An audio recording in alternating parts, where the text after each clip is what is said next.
જીવદયા દ્વારા સંચાલિત અને રાજકોટ મહાનગરપાલિકાના આશીર્વાદથી ભાજપના શાસકોના આશીર્વાદથી ચાલી રહેલું કૌભાંડમાં જોઈએ તો રાજકોટમાં ઢોર ડબ્બામાં 520 ઢોરની સંખ્યા છે એની હોવી જોઈએ, એની જગ્યાએ 1045 ઢોર છે, એટલે ટૂંકમાં એની સ્થળ કરતાં વધારે ઢોર છે.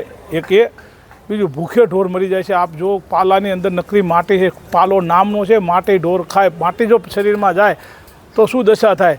મારું એ કહેવાનું છે કે તમે એક મુઠ્ઠી માટી ખાઓ, ભાજપના મિત્રોને અને સંચાલકોને એક મુઠ્ઠી તમે માટી ખાઓ, કેટલા દિવસ જીવો છો મારે જોવું છે. આ ઢોરો તેમ છતાંય જે જો જીવી રહ્યા હોય તો મારે દ્રશ્ય ગાય આપણે હિન્દુઓની માતા છે, ગાયને આપણે માતા તરીકે માન આપીએ છીએ, એની પૂજા કરીએ છીએ. તમે શું આ કરવા માટે છે?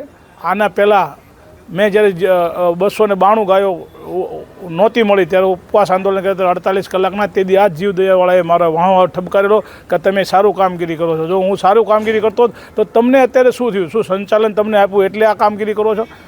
લાખો રૂપિયા અને વર્ષે કરોડો રૂપિયાનું થતું હોય તેમ છતાં જો રાજકોટ મહાનગરપાલિકાના પેટનું પાણી ન હલે અને હજારો ગાયો મરી જતી હોય, 758 ગાયો 3 મહિનામાં કોર્પોરેશનના અમારા કોંગ્રેસના કોર્પોરેટરના જવાબ મળ્યો છે. આજે કેટલી ગાયો? આજે 10 ગાયો તમે જોઈ ગણી આપણે ઢોર 6 નીચે ઢોર પડી છે, ઉપર 5 ગાયો ઉપર છે.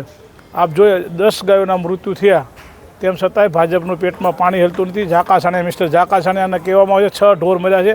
6 ઢોર તો તમે જોઈ ગાડીમાં અને બહાર કેટલા પડ્યા છે ગણવા છતાં રોજના અંદાજિતની ખબર નથી અત્યારે. પણ અત્યારે કહેવા માગું છું કે એક પણ જગ્યાએ પ્રકારનો રોગચાળો નથી. હું પોતે ગાયો રાખું છું, મારે પોતાના ઘોડી ગાયો બધું ચલાવું છું, મારા ઢોર મરતા નથી. રાજકોટની ગૌશાળામાં ગાયો મરતી નથી. રાજકોટ કોર્પોરેશન સંચાલિત ઢોર ડબ્બામાં શા માટે મરે છે? ભૂખ મર્યાના હિસાબે મરે છે, ભૂખે રહીને મરે છે. મારું એ કહેવાનું છે ઢોરને તો છોડો, ગાયોને છોડો. તમે કઈ પ્રકારના નિર્દય લોકો છો કે તમે ઢોરના ગાયોના પણ નીણ ખાઈ જાઓ છો? શમશાનના લાકડા મૂકતા નથી, તમે ગાયોને શું મૂકવાના છો? હવે તમારી પાસે અપેક્ષા રાખવી ખોટી છે.